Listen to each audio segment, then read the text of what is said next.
Perkenalkan, nama saya Firman Syahrahab, NIM 24020101041. Ya, kita masuk di struktur sel. Struktur sel, dasar kehidupan. Sel adalah unit terkecil penyusun semua makhluk hidup. Bayangkan tubuhmu seperti sebuah rumah besar, dan sel-sel adalah batu bata yang menyusun rumah itu. Setiap sel memiliki bagian-bagian yang bekerja sama untuk menjalankan fungsi kehidupan. Jenis-jenis sel. Terdapat dua jenis sel utama, sel prokaryotik. Sel ini tidak memiliki membran inti sehingga materi genetiknya tersebar bebas di sitoplasma. Contohnya adalah bakteri. Sel eukariotik. Sel ini memiliki membran inti melindungi materi genetik. Sel eukariotik dapat ditemukan pada tumbuhan hewan, jamur, dan protista. Struktur dasar sel eukariotik. Secara umum, sel eukariotik memiliki struktur sebagian berikut: membran plasma, lapisan terluar sel yang berfungsi sebagai pelindung dan pengatur, lalu lintas zat masuk dan keluar sel, sitoplasma, cairan di dalam sel yang mengandung organel sel, nukleus inti sel yang mengandung materi genetik DNA, organel sel, struktur khusus di dalam sel yang memiliki fungsi tertentu,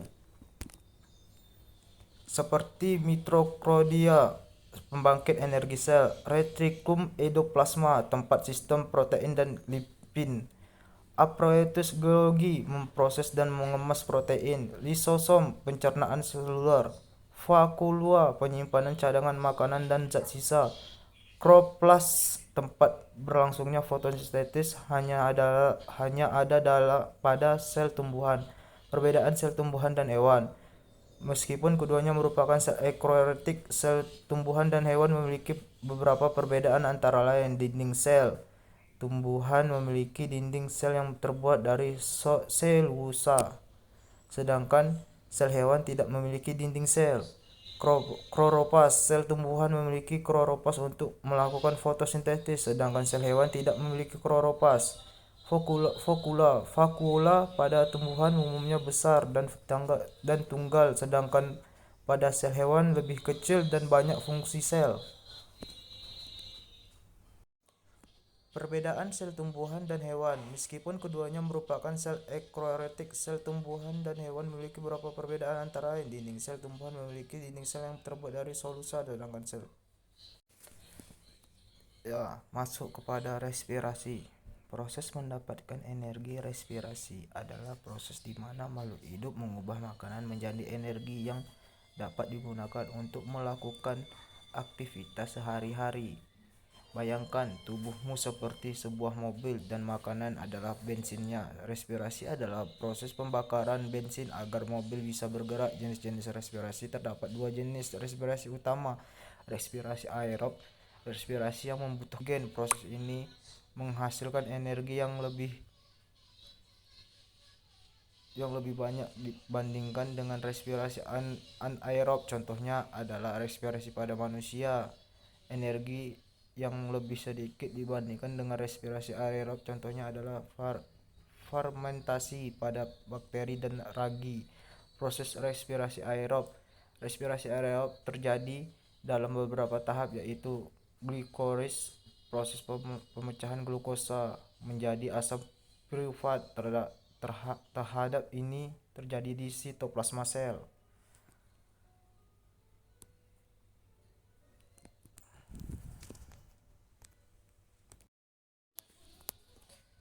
Masuk di fotosintesis. Ya, dapur tumbuhan. Fotosintesis adalah proses di mana tumbuhan hijau mengubah energi cahaya matahari menjadi energi kimia yang tersimpan dalam bentuk glukosa. Proses ini sangat penting bagi kehidupan di bumi karena menghasilkan oksigen yang kita hirup dan makan bagi sebagian besar makhluk hidup. Bahan dan produk fotosintesis. Untuk melakukan fotosintesis, tumbuhan membutuhkan cahaya matahari sebagai sumber energi. Karbon dioksida CO2 diambil dari udara melalui stomata mulut daun. Air H2O diambil dari tanah melalui akar. Hasil dari proses fotosintesis adalah glukosa C6H12O6 sebagai makanan sebagai makanan bagi tumbuhan. Oksigen O2 dilepas ke udara. Proses fotosintesis. Fotosintesis terjadi dalam dua tahap utama. Reaksi terang terjadi di dalam kloroplas bagian hijau daun. Cahaya matahari ditangkap oleh klorofil dan digunakan memecah molekul air menjadi oksigen dan hidrogen. Energi cahaya juga diubah menjadi ATP, energi kimia, dan nada paha pembawa elektron. Reaksi gelap terjadi di stroma kloroplas. Karbon dioksida yang masuk ke daun akan bergabung dengan hidrogen dan ATP yang dihasilkan pada reaksi terang untuk membentuk glukosa. Proses ini tidak membutuhkan matahari secara langsung. Faktor mempengaruhi fotosintesis. Beberapa faktor yang dapat mempengaruhi laju fotosintesis adalah intensitas cahaya. Semakin tinggi intensitas cahaya, semakin cepat laju fotosintesis. Konsentrasi karbon dioksida. Semakin tinggi konsentrasi karbon dioksida, semakin cepat laju fotosintesis. Suhu yang terlalu tinggi atau terlalu rendah dapat menghambat laju fotosintesis. Ketersediaan air. Air diperlukan sebagai bahan baku fotosintesis. Pentingnya fotosintesis. Fotosintesis sangat penting bagi kehidupan di bumi karena sumber makanan glukosa yang dihasilkan dari fotosintesis menjadi sumber makanan bagi tumbuhan dan hewan. Sumber oksigen. Oksigen dihasilkan dari fotosintesis sangat penting untuk pernapasan makhluk hidup. Respirasi aerob terjadi dalam beberapa tahap, yaitu glikolisis, proses pemecahan glukosa menjadi asam sulfat. Tahap ini terjadi di sitoplasma sel. Krebs, asam pirufat yang dihasilkan dari glikolis masuk ke dalam mitokondria dan mengalami serangkaian reaksi kimia. Transport elektron yang dihasilkan dari siklus Krebs akan melewati rantai transport elektron menghasilkan ATP, adenosine trifosfat sebagai energi. Produk respirasi aerob. Hasil akhir dari respirasi aerob adalah energi ATP, digunakan untuk semua aktivitas sel. Karbon dioksida CO2 dihembuskan keluar tubuh. Air H2O dihasilkan sebagai produk simpangan. Pentingnya respirasi. Respirasi sangat penting bagi kehidupan karena menghasilkan energi yang dihasilkan dari respirasi digunakan untuk semua aktivitas sel seperti pertumbuhan, perbaikan jaringan, dan pergerakan. Membuang zat sisa. Karbon dioksida yang dihasilkan dari respirasi harus dibuang dari tubuh. DNA adalah molekul yang menyimpan semua informasi genetik yang dibutuhkan oleh setiap makhluk hidup. Bayangkan DNA sebagai baku panduan yang berisi semua instruksi untuk membangun dan menjalankan tubuh kita. Struktur DNA. Bentuk mirip tangga spiral, helix ganda. Komponen terdiri dari nukleotida yang mengandung gula deoksiribosa, gugus fosfat, bisa, nitrogen, admin, timin, guanin, dan sitosin. Fungsi DNA menyimpan informasi genetik. DNA menyimpan kode genetik yang membentuk sifat-sifat kita, seperti warna mata, tinggi badan, dan kecenderungan terhadap penyakit tertentu. Pewarisan sifat. DNA diturunkan dari orang tua ke anak sehingga kita mewarisi sifat-sifat dari orang tua kita. Sistem protein.